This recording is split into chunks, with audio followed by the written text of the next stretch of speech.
सुप्रभात छात्र छात्राओं। मैं सुनीता अरोरा। आज मैं आपको कक्षा 7 की एनसीईआरटी बुक रुचिरा का पाठ 12 विद्याधनम इसकी व्याख्या समझाऊंगी। विद्याधनम अर्थात विद्या का धन, विद्या रूपी धन। तो इसका पहला श्लोक है, न चोरहार्यम न राजहार्यम न भ्रातृभाज्यम न च भारकरी व्यय कृते वर्धते एव नित्यम विद्याधनम सर्वधन प्रधानम। अर्थात विद्या रूपी धन को न चोर चोरी कर सकता है, न राजा छीन सकता है, न भाई बांट सकता है, ना ही ये वजन में भारी है और खर्च करने पर विद्या निरंतर बढ़ती है। अतः विद्या धन जो है सब धनों में प्रधान धन है, श्रेष्ठ धन है, उत्तम धन है। अर्थात विद्या ऐसा हमारे पास धन है, ऐसी हमारी संपत्ति है जिसको भाई बांट नहीं सकता, चोर चोरी नहीं कर सकता, राजा छीन नहीं सकता, वजन में ये भारी नहीं है। और जितना हम इसको दूसरों को पढ़ाएंगे, जितना इस ज्ञान को बांटेंगे, उतनी ही विद्या हमारी बढ़ती जाएगी। इसलिए विद्या को सब धनों में प्रधान धन कहा गया है। चोरहार्यम मतलब चोर चोरी नहीं कर सकता, भ्रातृभाज्यम मतलब भाई बांट नहीं सकता, भारकरी अर्थात ये भारी नहीं है, राजहार्यम राजा छीन नहीं सकता, व्यय मतलब खर्च, कृत्य मीन्स करने पर, वर्धता मीन्स मतलब बढ़ती है, एवं नित्य निरंतर बढ़ती है। खर्च करने पर ये निरंतर बढ़ती है। अर्थात हम जिसको अपना पढ़ा हुआ ज्ञान आगे हम उसको पढ़ाते हैं, बांटते हैं, तो हमारा ज्ञान बढ़ता है पढ़ाने से। तो विद्या जो है खर्च करने पर बढ़ती है और विद्या धनी सभी धनों में प्रधान है, प्रमुख है, श्रेष्ठ है और उत्तम है। दूसरा श्लोक है, विद्या नाम नरस्य रूपम अधिकम प्रचन्नम गुप्तम धनम। विद्या जो है मनुष्य का छुपा हुआ धन है, गुप्त धन है, खजाना है। और विद्या भोग देने वाली है, विद्या भोग करी, यशा सुख करी, विद्या गुरुनाम गुरु। अर्थात विद्या भोग देने वाली है। हमारे पास विद्या होगी तो हम सारे साधन जो है सुख सुविधा के खरीद सकते हैं। विद्या सुख देने वाली है, विद्यावान व्यक्ति हमेशा सुखी रहता है। और विद्या गुरुओं की भी गुरु है। और विद्या बंधु जनो विदेश गमने, विद्या परा देवता, विद्या सब देवताओं से बड़ा देवता है, सबसे पूजनीय देवता है। और विदेश जाने पर विद्या हमारा मित्र और भाई है। और राजा के दरबार में विद्यावान व्यक्ति की पूजा होती है, सम्मान होती है। और जो बिना विद्या के जो मनुष्य है वो बिना पूछ वाले जानवर की तरह है। जैसे किसी ने कहा भी है ना, ये शाम न विद्या न तपो न दानम ज्ञानम न शीलम न गुणो न धर्मम ते मृत्यु लोके भूवि भारभूता मनुष्य रूपेण मृगाश्चरंती। अर्थात जो न दान करता है, न तप करता है, न जिसके अंदर संस्कार है, न शील है, और वो इस पृथ्वी पर भार स्वरूप है, वो इंसान होते हुए भी, मानव होते हुए भी बिना पूछ और सींग वाले जानवर की तरह विचरण करता है, इस धरती पर बोझ है। तो ये दोनों श्लोक जो मैंने बोला, इसका और विद्या नाम नरस्य रूपम अधिकम प्रचन्नम गुतम। विद्या मतलब शिक्षा, नाम मतलब नाम, नरस्य मतलब मनुष्य का, रूपम अधिकम मतलब अधिक रूप है, मतलब सौंदर्य बढ़ाती है विद्या मनुष्य का। देखो मनुष्य की पहचान उसके गुणों से होती है। जो व्यक्ति ज्ञानवान होगा तो उसके कहते हुए ना, काका कृष्णा पिका कृष्णा को भेद पिकाक काकयो वसंत ऋतु प्राप्त में आगमना काका काका पिका पिका। यहाँ पर इस श्लोक में कवि कहना चाहता है कि इंसान की पहचान उसके गुणों से होती है, उसके ज्ञान से होती है, ना कि रंग रूप से। तो जब हमारे अंदर संस्कार होंगे, हमारे पास विद्या होगी, तो हम रंग रूप में कैसे भी होंगे, हर जगह हमारा सम्मान होगा। तो विद्या जो है मनुष्य की सुंदरता को बढ़ाती है। विद्या भोग देने वाली है। विद्यावान व्यक्ति होगा, उसके पास रोजगार होगा, वो अपना हर सुख साधन खरीद लेगा।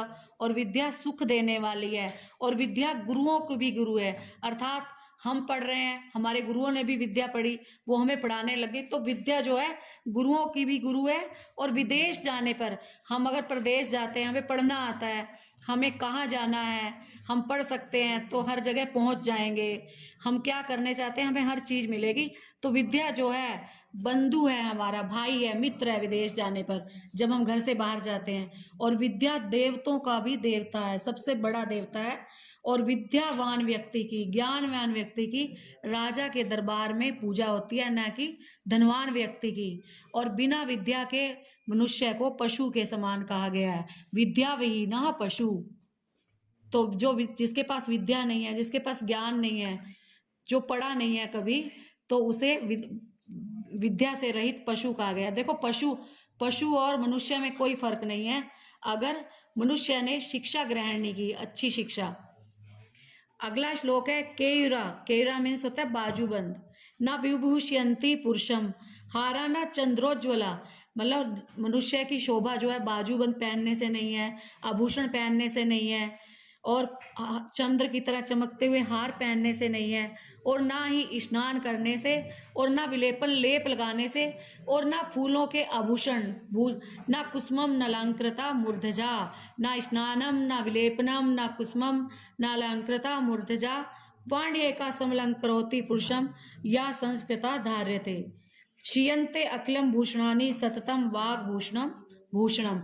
अर्थात मनुष्य को की शोभा ना तो बाजूबंद से है, ना फूलों के हार पहनने से है, ना अनेक तरह के लेप लगाने से है, ना फूलों के गहनों से सजाने से है, बल्कि अगर मनुष्य विद्यावान है और उसकी जो वाणी है, वाणी कहते हैं ना, वाणी अगर आपकी सही है तो आपके कोई मित्र शत्रु नहीं बनते। हम अपने व्यवहार से ही मित्र या शत्रु बनाते हैं। तो अगर हमारी वाणी सही है, हमारा सबके साथ व्यवहार अच्छा है, हम अच्छी वाणी बोलते हैं, तो जो हमारा आभूषण कभी ना मिटने वाला जो आभूषण है, जो हमारी वाणी की सुंदरता से और विद्या की सुंदरता से हमें और सुंदर बनाता है, तो असली जो आभूषण है वो वाणी का आभूषण है और विद्या का आभूषण है। मतलब विद्या ही, ज्ञान ही हमारा गहना है, और सुंदर वाणी, मीठे वचन, मीठी बोली, वो हमारा कभी नष्ट ना होने वाला आभूषण है। अगला श्लोक है विद्या नाम नरस्य कीर्तिर्तुला भाग्यशेचाश्रया। अर्थात विद्या जो है, विद्या के द्वारा मनुष्य की कीर्ति होती है, मनुष्य का नाम होता है, लोग उसको जानते हैं, विद्यावान व्यक्ति को, ज्ञानवान व्यक्ति को। उसका भाग्य जो है, लोग कहते हैं ना कि हमारा भाग्य अच्छा नहीं है, लेकिन जो विद्यावान व्यक्ति है, जो परिश्रमी है, तो उसका भाग्य बढ़ता है। और आश्रय देती है विद्या, कैसे? धेनु काम दुग्धाम रतिश्च विरहे नेत्रम तृतीय चासा। अर्थात ये काम रूपी काम धेनु है, मतलब इच्छा रूपी गाय है। ये विद्या क्या है? हमारे लिए धेनु है। कैसी धेनु है? जो भी हम कामना करेंगे, हमारे पास विद्या है तो वो हम प्राप्त कर लेंगे। और विद्या नेत्रम तृतीय, विद्या हमारा तीसरा नेत्र है, ठीक है। सत्कारितम कुलस्य है, जो हमारे कुल की शोभा बढ़ाता है, हमारे कुल की महिमा होती है। और भूषणों में, सारे रत्नों में विद्या सबसे बड़ा आभूषण है। तस्मादन्यम उपेक्ष है, और उसकी उपेक्षा करके जो दूसरे आभूषण है, जो संसार रूपी आभूषण है, उसकी उपेक्षा करके उस सारे विषयों में विद्या का पर अधिकार कर लेना चाहिए। मतलब विद्या रूपी गहना होना चाहिए हमारे पास, हमारी सारी विद्याओं पर अधिकार होना चाहिए। तो यहाँ पर मैं बताना चाहती हूँ आपको शब्द अर्थ। व्यय मीन्स होता है खर्च करना, विद्या धनम विद्या रूपी धन, सर्व प्रधान मतलब सबसे प्रधान, सबसे प्रमुख, मुख्य है। और केयुरा मीन्स होता है बाजूबंद, और चंद्रहार होता है चंद्रोज्वला, और विलेपन मीन्स होता है लेप, कुसुम मीन्स होता है फूल, और वाण्यक्य मीन्स वाणी रूपी समलंकृति, वाणी जैसा कोई अलंकार नहीं है, गहना नहीं है, आभूषण नहीं है। और ये जो हमारी विद्या है हमें संस्कारवान बनाती है, हमारे अंदर जो है अच्छे संस्कार आते हैं। और विद्या जो है मनुष्य का भाग्य बनाती है। विद्या जो है कामधेनु गाय की तरह है, जो हमारी सारी इच्छाओं को पूरा करती है।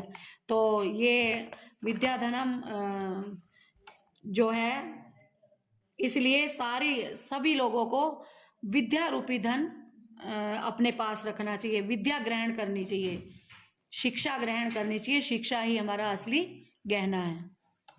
धन्यवाद।